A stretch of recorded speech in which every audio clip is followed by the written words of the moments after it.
Halo teman-teman semuanya, selamat datang di channel ini. Perkenalkan nama saya Bezalel Mario Jonas dengan NPM 25161562065. Pada kesempatan kali ini, saya akan mempresentasikan proyek UAS saya yang berjudul Analisis Performa Algoritma Sorting menggunakan Bubble Sort, Selection Sort, dan Insertion Sort. Proyek ini dibuat bertujuan untuk membandingkan performa bubble sort, selection sort, dan insertion sort pada berbagai ukuran data.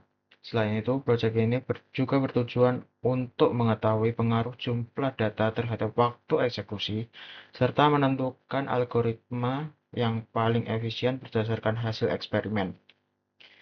Alur kerja program dimulai dari pengguna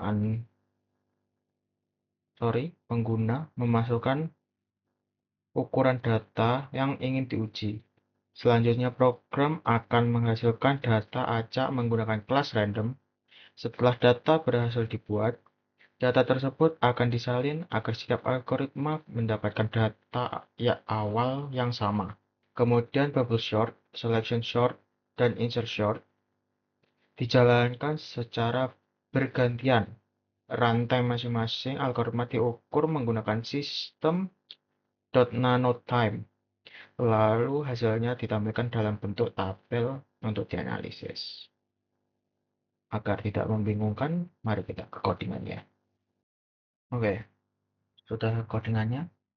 Sebelum melakukan semuanya ini, kita harus mengimport Java Util Random untuk memasukkan data-data acak, import Java Util Scanner agar pengguna bisa memasukkan nilai pada keyboardnya masing-masing agar masuk ke dalam codingan.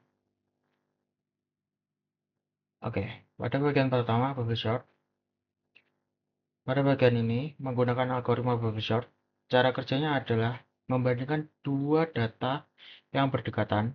Jika data di sebelah kiri lebih besar daripada data di sebelah kanan, maka kedua data tersebut akan ditukar posisinya. Proses ini dilakukan secara berulang hingga seluruh data terurut. Pada implementasinya digunakan variabel sweep untuk mengecek apakah masih terjadi pertukaran data dalam suatu putaran. Jika tidak ada pertukaran, berarti data sudah terurut sehingga proses dapat dihentikan lebih awal. Penggunaan sweep ini bertujuan untuk meningkatkan efisien waktu eksekusi bubble sort. Untuk yang kedua, selection sort. Algoritma ini bekerja dengan mencari nilai terkecil dari bagian data yang belum terurut. Setelah nilai terkecil ditemukan, nilai tersebut dipindahkan ke posisi yang seharusnya. Untuk membantu proses pencarian, digunakan variabel mid index atau minimum index yang berfungsi menyimpan posisi nilai terkecil yang ditemukan. Proses ini dilakukan berulang sehingga seluruh data tersusun secara terurut. Untuk selanjutnya, algoritmanya insertion sort. Cara kerjanya mirip seperti menyusun kartu remi. Kita mengambil satu data, kemudian menyisipkannya ke posisi yang tepat pada bagian data yang sudah terurut. Pada algoritma ini, digunakan variabel key untuk menyimpan data yang sedang diproses. Selanjutnya, elemen-elemennya nilainya lebih besar akan digeser ke kanan hingga ditemukan posisi yang sesuai untuk menempatkan data tersebut. Setelah ketiga algoritma sorting dibuat, kita memerlukan data yang akan digunakan sebagai penguji, yaitu ini, generation data ini. Oleh karena itu, digunakan kelas random untuk menghasilkan data acak sesuai ukuran yang dimasukkan oleh pengguna. Data acak ini digunakan agar pengujian lebih objektif dan dapat menggambarkan kondisi nyata ketika algoritma mengurutkan data yang belum terurut. Setelah data acak dibuat, langkah berikutnya adalah memastikan bahwa setiap algoritma diuji menggunakan data awal yang sama. Oleh karena itu, kita perlu menyalin data terlebih dahulu menggunakan fungsi copyright. Penyalinan data ini penting karena setelah suatu algoritma melakukan proses sorting, urutan data akan berubah. Jika algoritma berikut menggunakan data yang sudah berubah tersebut, maka hasil pengukuran tidak lagi adil.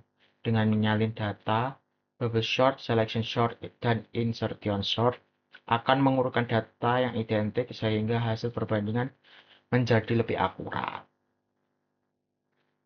Setelah semua atau seluruh data dan algoritma siap, tahap berikutnya adalah melakukan pengukuran performa.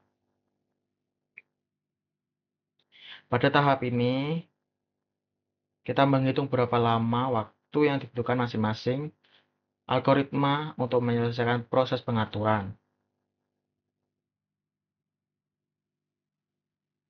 Pengukuran dilakukan menggunakan sistem nanotime, yaitu dengan mencatat waktu sebelum algoritma dijalankan dan setelah algoritma selesai bekerja.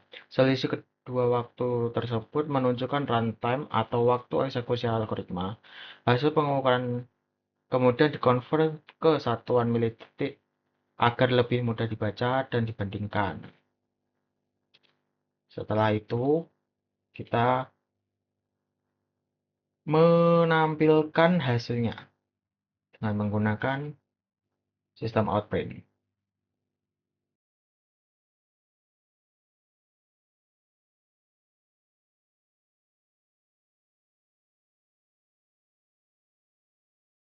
Lalu kita coba jalankan codingan ini. Nah, di sini kita harus memasukkan jumlah skenario atau ada berapa banyak ukuran yang akan dibandingkan. Kita contoh ada dua data. Untuk data pertama, ini kita masukkan 10 data. Dan yang kedua kita coba 100. Nah, di sini yang kita lihat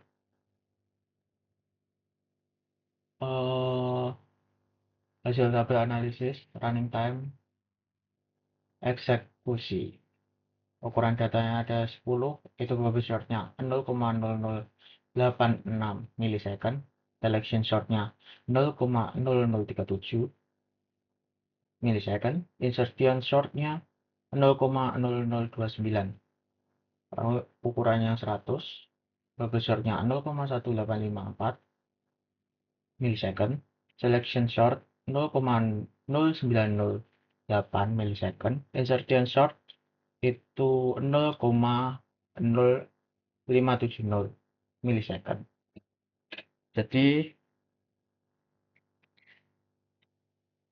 berdasarkan hasil pengujian yang telah dilakukan, dapat dilihat bahwa ketika algoritma memiliki waktu eksekusi yang berbeda meskipun digunakan untuk mengukur data yang sama, bubble sort cenderung membutuhkan waktu lebih lama karena melakukan banyak perbandingan dan pertukaran data secara berulang. Semakin besar ukuran data, semakin besar pula peningkatan waktu eksekusinya.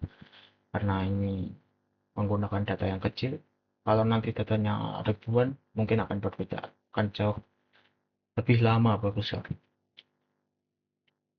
Selection sort menunjukkan performa yang lebih baik dibandingkan bubble sort karena jumlah pertukarannya data lebih sedikit. Namun algoritma ini tetap harus mencari nilai terkecil pada setiap iterasi sehingga waktu eksekusi masih cukup besar ketika ukuran data bertambah. Sementara itu, insertion sort menghasilkan waktu eksekusi yang paling cepat dibandingkan dua algoritma lainnya. Pada sebagian besar penguji, hal ini menunjukkan bahwa insertion sort mampu melakukan proses pengurutan lebih efisien pada data yang digunakan dalam eksperimen ini. Berdasarkan hasil tersebut, dapat disimpulkan bahwa insertion sort merupakan algoritma yang paling efisien untuk digunakan pada pengujian ini. Karena memiliki runtime yang lebih rendah dibandingkan bubble sort dan selection sort. Oleh karena itu, jika dihadapkan pada ketiga pilihan algoritma tersebut, ukuran data yang serupa dengan pengujian ini, insertion dapat menjadi pilihan yang baik. Cukup itu dari saya, kurang lebihnya mohon maaf. Terima kasih sudah menonton, jangan lupa like, comment, dan subscribe ya channel ini. Sekian, terima kasih.